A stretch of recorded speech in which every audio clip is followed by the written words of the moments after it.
Well, hello, friend. Thank you for watching today's episode of the Charlie Kirk Files. This is episode 6, and we will entitle this episode The Swoop. When I was in Bible college, I worked as a car dealership, and I was in the back. I detailed cars, got paid an hourly wage for that, and I thought it was the coolest job ever. I mean, they would just roll these brand new nice cars off the trucks, and they would put me in the back, and I would detail them and get them ready to go. Sometimes we got them showroom ready, which means we had to get them super clean, and a lot of fun with that I had, that's for sure. So I remember one day my general manager of the dealership, who was a man who I went to church with, came back and said, "Son, are you a Bible college student?" I said, "Yes, sir." He said, "You got a shirt and tie?" I said, "Yes, sir." He goes, "Well, congratulations. Tomorrow you're a car salesman." And I didn't know what to do to sell cars. I had no idea how that worked. I had no idea what to do. He told me, he said, "You're a car salesman tomorrow." I said, "Oh my goodness." So I did what he told me to do. I showed up in a shirt and tie the next day and stood on the lot. And my job was to help people find the car that they wanted and then hand them off to a finance manager so that they could find them do all the financial stuff, which I didn't know anything about that. I had no idea. There was a man that one of the finance managers, he was a guy that we called Doc. And Doc warned me about a certain guy on the lot. He said he's basically Rodan. And I had no idea what Rodan was. I said, "What do you mean by Rodan?" He goes, "Haven't you seen Godzilla?" And I said, "Well, not really. I mean, I guess I'm familiar with Godzilla." And, of course, we got our Godzilla here telling you to smite your like button or the lizard people will get you. He said, "That guy's like Rodan from Godzilla." And I said, "You got to explain this to me. I have no idea what you're talking about." Well, apparently there was a monster called Rodan. And Rodan would fly up in the sky and swoop down and take a hit at Godzilla and fly around and swoop down and, hit Godzilla. And they called it the swoop. Watch out for him. He's Rodan. He likes to do the swoop. And I didn't know what that meant. But one day I was working a deal with a customer. They'd come in. They were wanting to buy like a F-150 or a Mustang or something like that.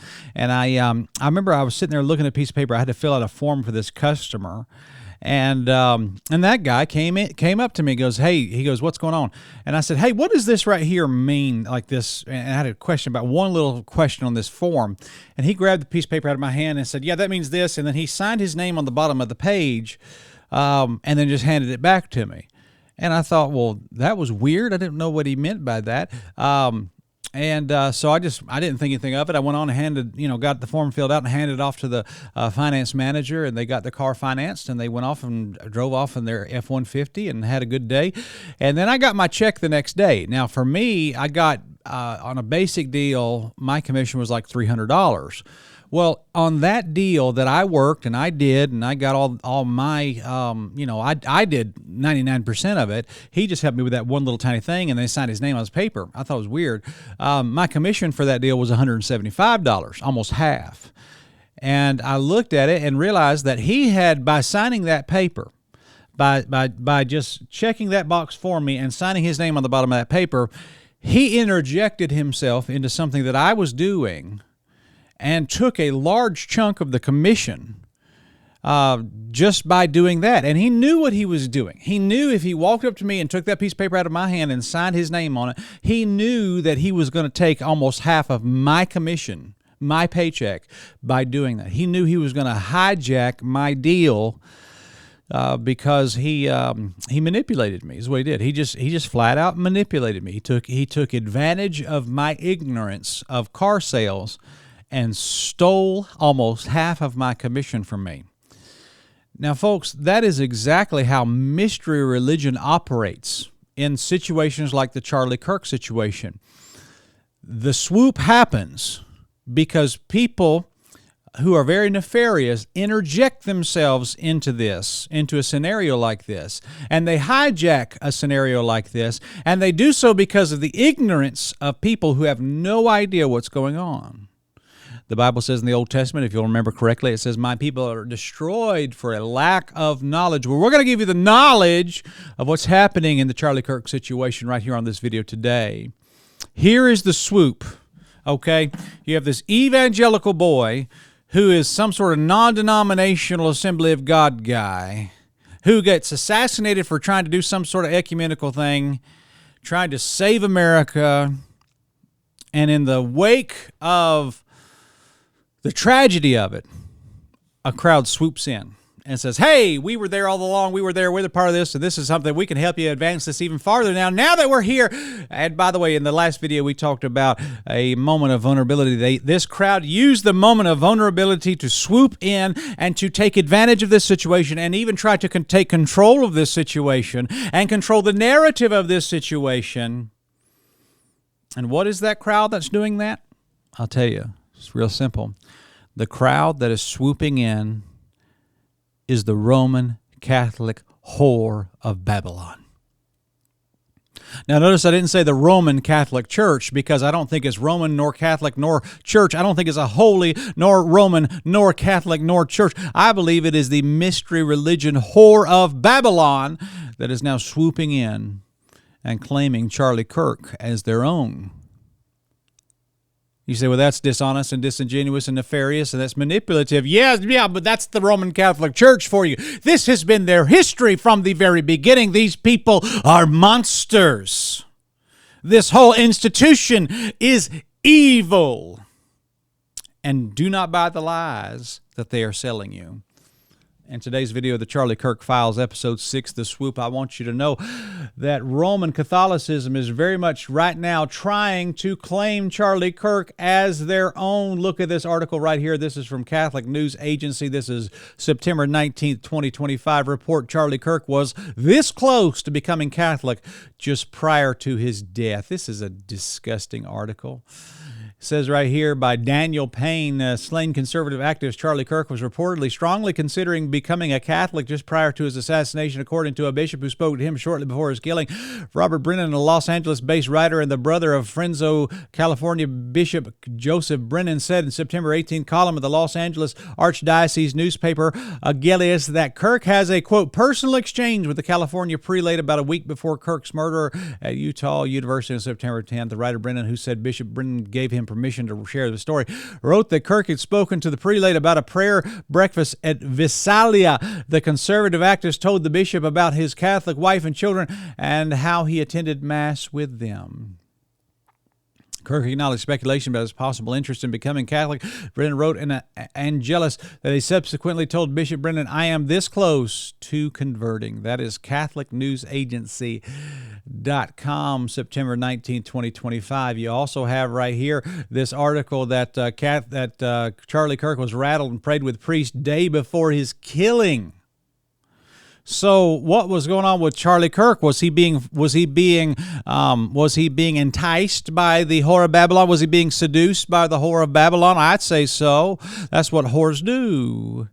And Charlie Kirk and Erica Kirk were rattled by an article in Jezebel that claimed that to have paid witches through their online craft company Etsy the days before his death. Journalist Megyn Kelly said on her podcast Monday, Kelly took the first 15 minutes of her podcast to call out publication over an article claiming they had put a hex or curse on Charlie Kirk that was published just 2 days before his assassination. The Kirks were so shaken by the article that they had a friend who Kelly said may have been a Catholic priest come over and pray over Charlie, according to Kelly.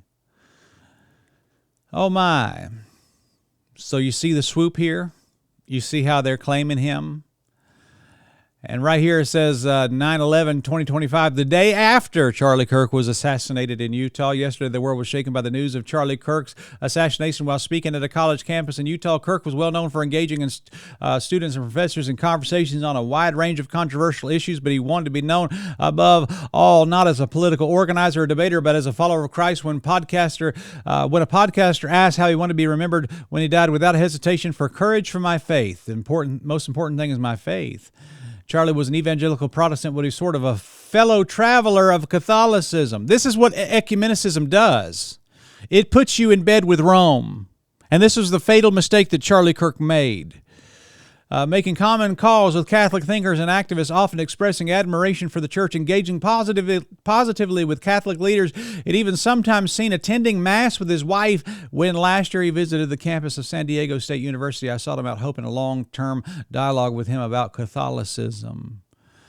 When I shook his hand and introduced myself as Edgar from Catholic Answers, he immediately responded with, quote, I love Catholics. We had chatted for a few minutes in which he expanded on his enthusiasm for Catholics in the church. I handed him 2 of our books, Why We're Catholic by Trent Horn and Early Church Was the Catholic Church by Joe, along with my card. He received them with genuine interest and pleasure, a testament to his signature willingness to engage ideas and ways of different thinking from his own. This is the devil of ecumenicism.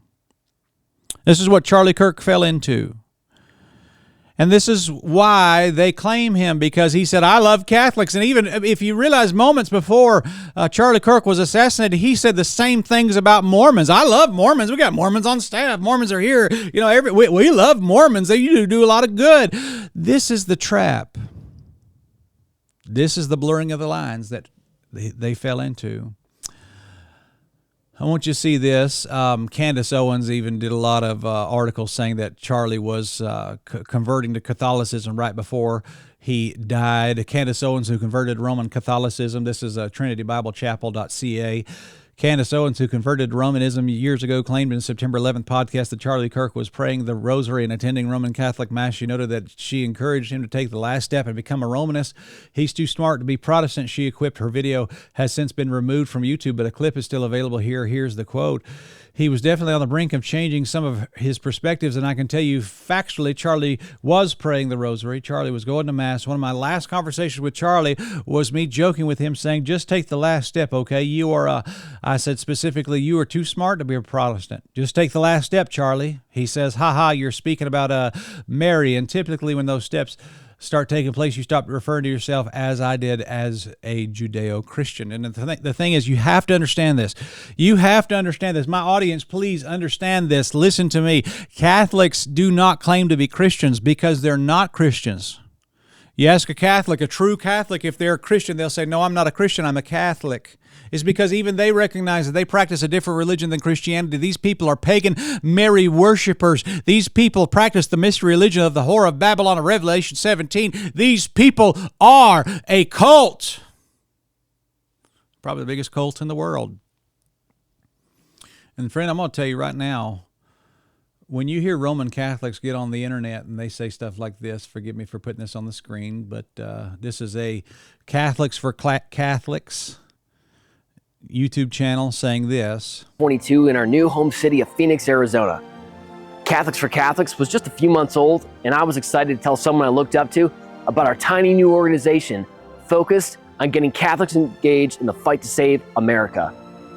He was gracious and encouraging of our work. He talked to me of his Catholic roots through his grandma and then asked me for a favor. He asked me if I knew any Catholic priests he could talk to. A couple of weeks later, he was sitting in the office of a dear priest friend. On his way over, he asked me if I would be in that meeting. I said, no, I think it's best that you meet with him alone.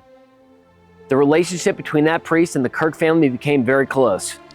It became a source of great strength for them during these last tragic days.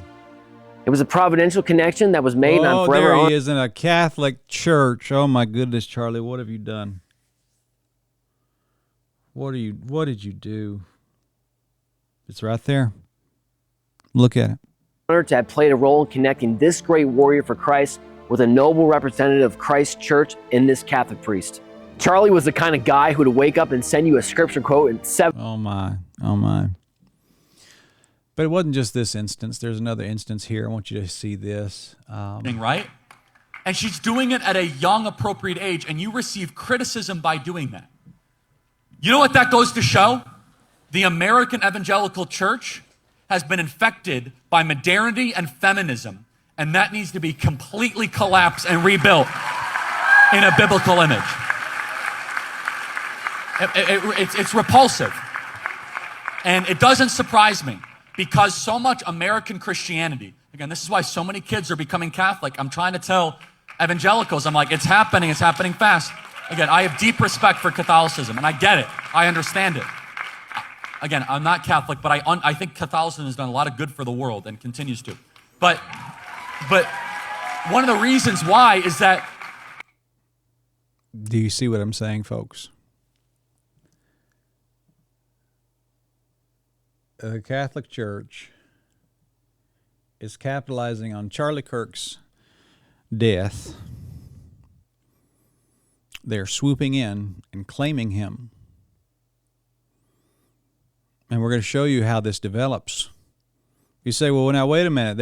A lot of people are being saved. Yeah, I think so. I think the gospel's going forward in these big meetings that they had, especially the Charlie Kirk Memorial. But who's running these meetings? Who's on the docket for these meetings? Well, I think you'll see in time that the swoop is happening and has happened. And Turning Point USA is now going to become a vehicle for the agenda of mystery religion. Subscribe to this channel if you're new, and be ready for the next episode of the Charlie Kirk Files, called The Gospel Being Used as Bait. The Gospel as Bait. We'll see you. Subscribe, hit the like button. We'll see you in the next episode.